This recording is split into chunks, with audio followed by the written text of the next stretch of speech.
We have ourselves a pretty thin slate for pitching for tonight in MLB DFS. You got Walker Buehler facing the Cubs. Totally fine with that. Luis Garcia facing the Tigers. Fine with that as well.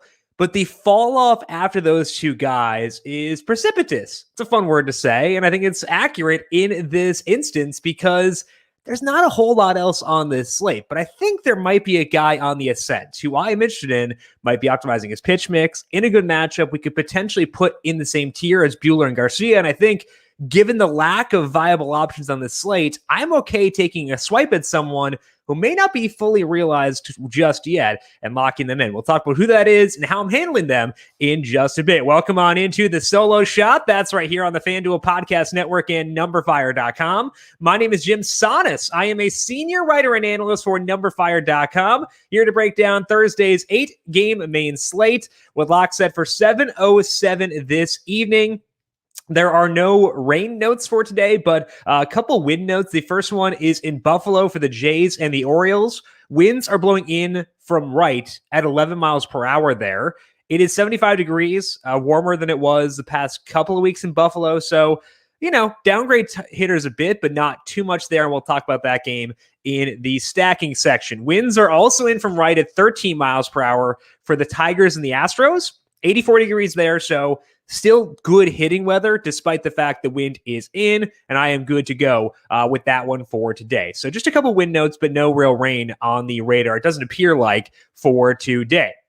We're going to talk about the interesting dynamics at pitcher for tonight in just 1 second. But first, got a fun little thing planned for today during our Q&A session. That's at 4 p.m. on the FanDuel YouTube, Twitch, Facebook, and Twitter pages. We usually do just DFS. That is usually at 4 p.m.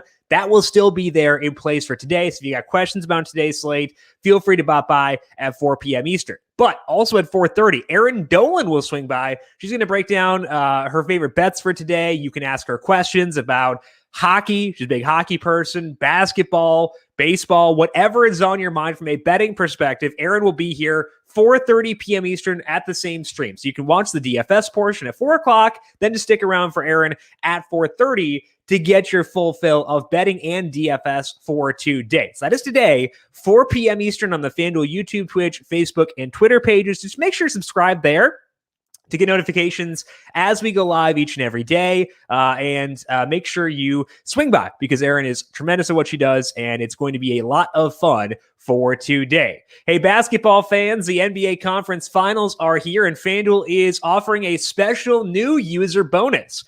Place a bet on any single team's money line, and you will receive exclusive 30-1 odds for that wager. All you have to do is head over to FanDuel Sportsbook, create an account, and take advantage of this amazing NBA playoff odds boost. Maximum bet of $5, must be 21 plus and present in Colorado, Iowa, Illinois, Indiana, Michigan, New Jersey, Pennsylvania, Tennessee, Virginia, or West Virginia. New users only.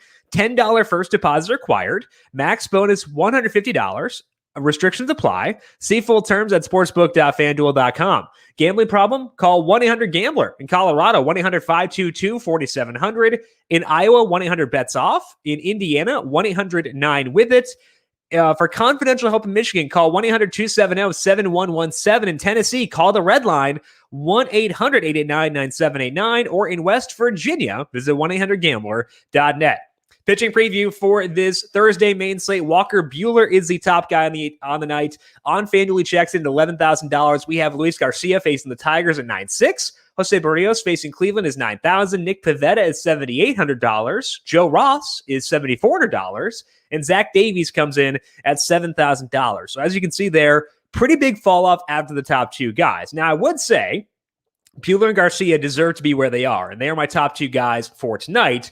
Let's go through them first and then go through the value play I like on this slate. For Buehler, I've been trying to pin down a most relevant sample on him all year. It's been like trying to chase a cat. It has not been easy.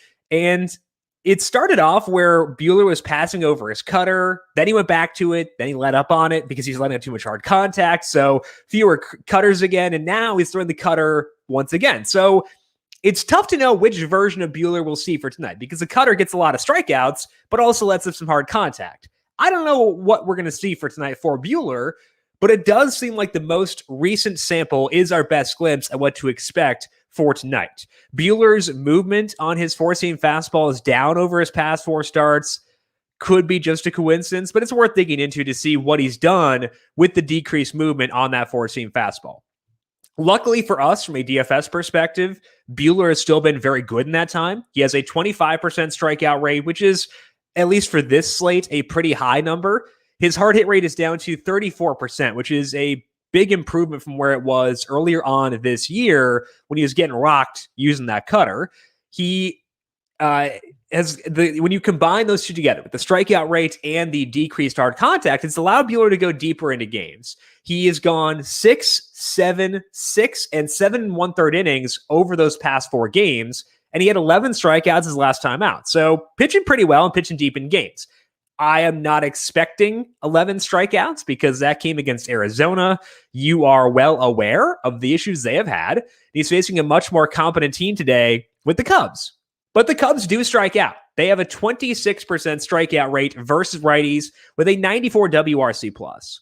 So I honestly don't know which version of Buehler we will see for tonight. Will we see the cutters and get some strikeouts? Will we see fewer cutters, get no strikeouts? I don't know what we're going to see. But the good thing about Buehler is that most versions of him are a good real-world pitcher, and that does translate to DFS at an extent. So that makes me feel good about Buehler here at $11,000. I do think that he deserves to be there, and he is in my top tier for tonight. I say top tier because I do think that the other 2 guys are in the same tier as Buehler, so it's not a situation where you must get to Buehler at $11,000. Luis Garcia, very much up there with Buehler for today. The movement discussion also pertinent for him. The movement on his four-seam fastball has been down over his past 3 starts. So that's going to make it his most relevant sample. The past 3 starts with less movement, but similar to Buehler, he is still pitching well in that time. So I will be in on Garcia at $9,600 here. Big part of it is the matchup because Garcia is facing the Tigers here. They have been hitting much better recently, so to their credit, they've been better. But it's still a 93 WRC+ versus righties with a 26% strikeout rate. That 26% strikeout rate is the highest on the slate, just edges out Buehler's matchup with the Cubs. And Garcia's getting strikeouts himself as well. In those 3 starts with less movement, he has a 28% strikeout rate with a 3.55 skill interactive ERA. Those games came in tough matchups. He faced the Blue Jays, Twins, and White Sox. All those teams really good versus righties, but Garcia pitched really well. He had 8 strikeouts across 6+ innings in 2 of those 3 starts. So he's been good even when we look at the decreased movement sample. Even if you want to look at a larger sample, Garcia still grades out really well. We're up to 10 starts on him since he joined the rotation for good, and he has a 30% strikeout rate in that time. That 30% strikeout rate is a smidge higher than what it's been at recently, but it's not a massive deviation, and it's still a very good number. He's a good pitcher, and I think we have enough data on Garcia to say that now. He's facing a high strikeout team. So I am more than willing to go with him tonight as one of the top options. So to me, Buehler and Garcia as the 2 highest salary guys deserve to be there, and they will be in the mix for my top 2 pitchers for tonight. With that said, I do think our value arm is in the same tier as them. That value arm is Joe Ross. And Joe Ross, pretty sure I stacked against him earlier this year. It didn't go well, but I'm pretty sure I did it. And the reason I went there was because he wasn't getting enough strikeouts.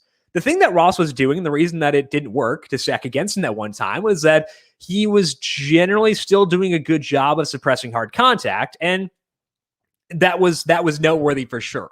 But Ross is a good example of why I look at pitch mix in trying to determine each pitcher's most relevant sample, because the Joe Ross we are seeing right now is not the same Joe Ross we saw earlier in the year, and I think he's in play tonight against the Marlins at $7,400. To open up the year, Ross is throwing his four-seam fastball 21% of the time compared with his slider, which was at 29%. So almost even usage between those 2 pitches. But opponents have a 477 expected WOBA against the four-seam fastball, according to Baseball Savant, compared to 262 against the slider. That is a massive, massive cave. So you would hope that in going forward, Ross would decrease the usage on his four-seam fastball and throw more sliders. It seems like Joe Ross saw that same data. Over his past 6 starts, his four-seam fastball usage is down to 10%. His slider's up to 38%. So basically, every four-seamer he took away became a slider. That is exactly what you want, and it's working exactly how you would expect that to work. In those 6 starts, Ross has a 3.80 skill interactive ERA with a 24% strikeout rate and a 5% walk rate. He is letting up more fly balls, but the hard hit rate is better than average at 37%. He got 9 strikeouts 2 starts ago. That is the most Joe Ross has had in a game since 2017. That's a bit hyperbolic because he's missed a lot of time in that time, but it's been a while since we saw Joe Ross generate upside via strikeouts. And because of the change in pitch mix being so logical, I don't believe that 9 strikeout game was a fluke. I think it was pretty legit. He's facing the Marlins today. They have a 92 WRC plus against righties with a 135 ISO, not a big power team, 25% strikeout rate for them. So a high strikeout team too. It is a great park for pitching. So if I am tiering out the pitchers for tonight, I would say Buehler, Garcia, and Ross are all in the same tier. And if you are playing a single entry lineup, I don't hate the idea of using Ross as that one pitcher.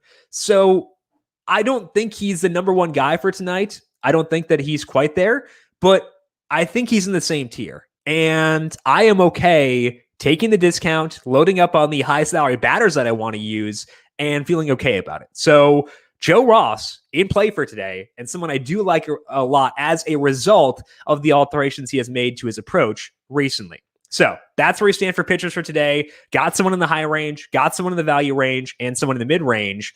And the reason I'm trying to get to Ross potentially is because I do like a lot of high salaried stacks, starting with the Astros. And I know you're probably sick of hearing about the Astros by now. I'm sick of talking about them, so I get it. It's hard to find a batter to zero in on each and every day when we've talked about them, I believe, all 4 days this week, but we just got to do it. They're facing Jose Irania tonight. The issues we have discussed with Irania recently are not going away, and they might actually be getting worse. Irania has been upping his changeup usage and leaning less on his slider recently. That has not helped with the strikeouts because his strikeout rate is down to 9% in that time. And it's actually led to more walks than strikeouts. But it's also hurt his batted ball data. Like you would hope that if you're decreasing your strikeout rate, you get some compensation via better batted ball data, but that ain't happening. The fly ball rate is up to 35% against Irania.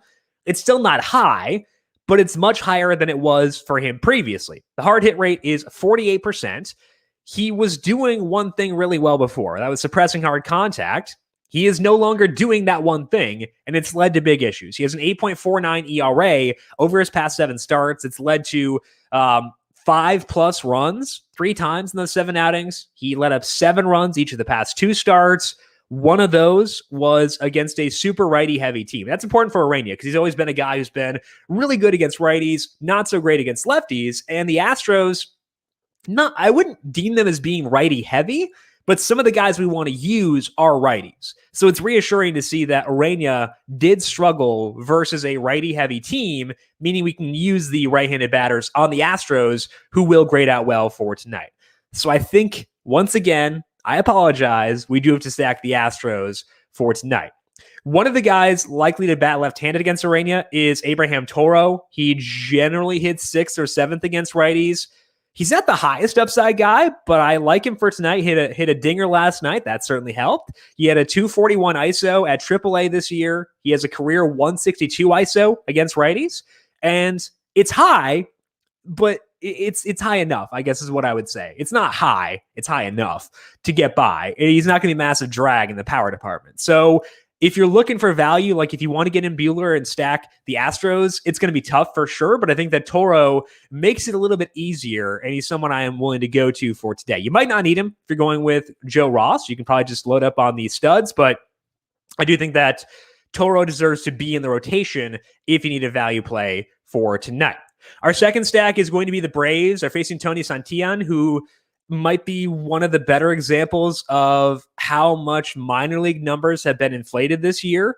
So I think the Braves grade out well from a stacking perspective. Santillan made 6 starts at AAA this year. His strikeout rate there was 34%. So normally when I'm looking at a minor league strikeout rate. I'll take that number and decrease it a bit. So I would expect his strikeout rate in the majors, based on a 34% strikeout rate in AAA, to be a little bit above average, 25% or so. That has not been the case. Through 2 starts, Santillan has an 8% swinging strike rate. His called strikes plus strike swinging percentage is 24%. That is 4 percentage points below the league average. Santillan was never a big strikeout guy after he got above low A, so it kind of seemed like the AAA numbers were a bit out of whack, and that does seem to be the case with how things are playing out right now. Santillan has a 5.23 skill interactive ERA across his 2 starts. He's letting up a 54% hard hit rate. His fly ball rate is 46%. All those numbers are very stackable. We did see that Santillan let up 3 runs on 2 home runs in 3 innings his last time out.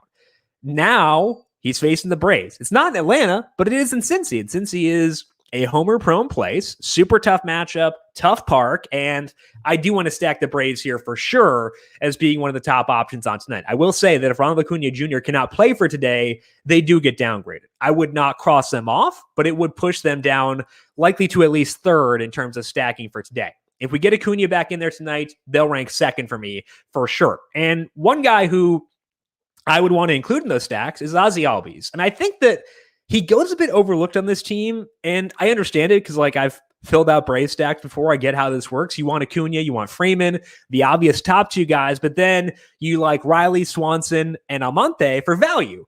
Albies is right in the middle, doesn't really fit neatly into either bucket, but he's really freaking good. He has a 224 ISO against righties this year. He has 6 stolen bases against righties. He has just an 18% strikeout rate, so low strikeout rate, power, 2 sources of upside. I think I need to do a better job of prioritizing Ozzie Albies when I stack this team more often.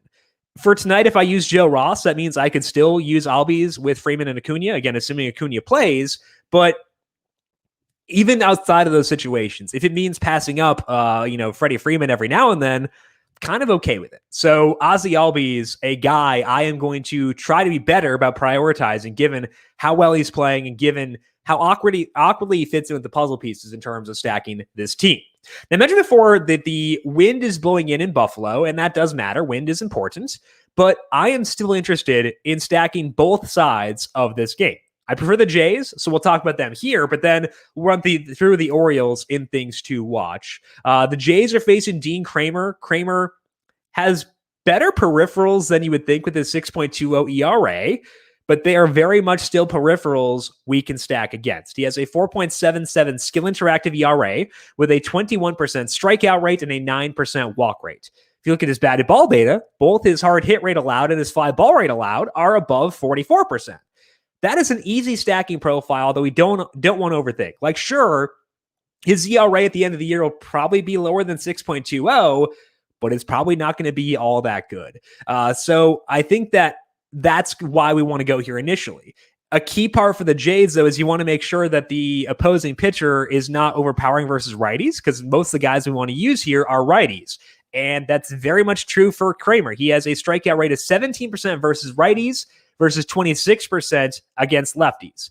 Lefties do get more fly balls and hard contacts. I'm not saying cross off Kevin Biggio, but he's still on the menu. But I do think that it's reassuring that he's not great versus righties, especially given the way this Blue Jays lineup breaks out. So to me, the Jays are a team we want to be in on for today. The Jays did get George Springer back 2 nights ago. He played 5 games in the minors before coming back up on a rehab stint. Didn't show a ton of power. He had just 1 extra base hit.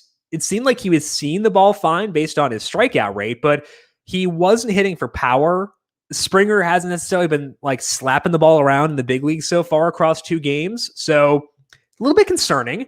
To be very clear, I'm going to use George Springer tonight, but I think that if we're ranking priorities on this Blue Jays team, an exercise we go through a lot during the Q&A shows in the afternoon, he's going to be lower on my list. So Vladimir Guerrero Jr., obviously we won. Bo Bichette's up there, Marcus Semien, all those guys rank above Springer. I'm very down for Kevin Biggio. And then it's kind of decided between Springer, Randall Grichuk, Teoscar Hernandez for the next man up. I think that Springer is in that tier and not in the Semien, Bichette, Vlad tier for right now. So again, I will use him because I want to stack this team, but he'll be lower on my list than he otherwise would be given the name value. And I mentioned before that I would downgrade the Braves if Acuna can't play. The Jays are the team I'd push above them. So if we get Acuna, Braves are second. If we don't get Acuna, Braves are third, with the Jays moving up to second in terms of stacking.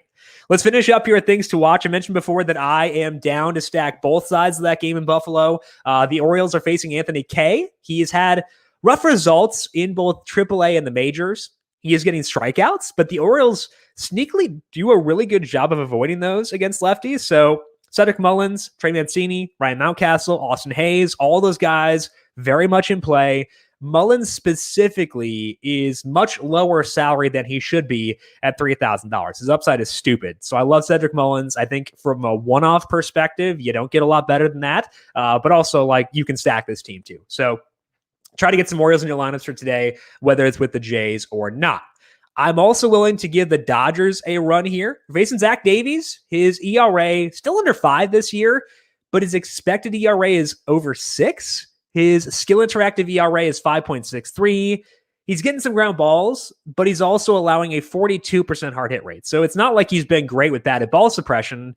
It could just be that he's had some balls break in his favor. Dodgers almost back to full strength now with Cody Bellinger, Max Muncy back, which upgrades the entire team. So I would rank the Dodgers 4th or 5th for stacking. It's between them and the Orioles. Probably would be the Dodgers number 4, Orioles 5, but I think both are pretty solid options for today. Finally, I'm normally very down to stack against Carlos Martinez. I just don't think I can do so for today. He's facing the Pirates, and I know with Buehler we want to find some value, but I'd try to find it elsewhere. The Orioles, to me, a much better value play for stacking. And it's not about like the Pirates' overall issues. I will stack bad teams happily. But the problem is, like, if I want to stack a team, I need to find 4 guys I want to use. And like, I don't think I can find 4 guys here. There's only one guy who I expect to be in the lineup for today who has an ISO higher than 190 against righties this year. That is Brian Reynolds at 212. So Reynolds is fine. I don't mind if you want to get there for one-offs, but like, the idea of using 4 Pirates to me is overwhelming and upsetting. So I'm not going to get there. The Orioles, a much better value stack for today, would much prefer them. So I know it's a good matchup, and I know that like you might be tempted to stack against Martinez.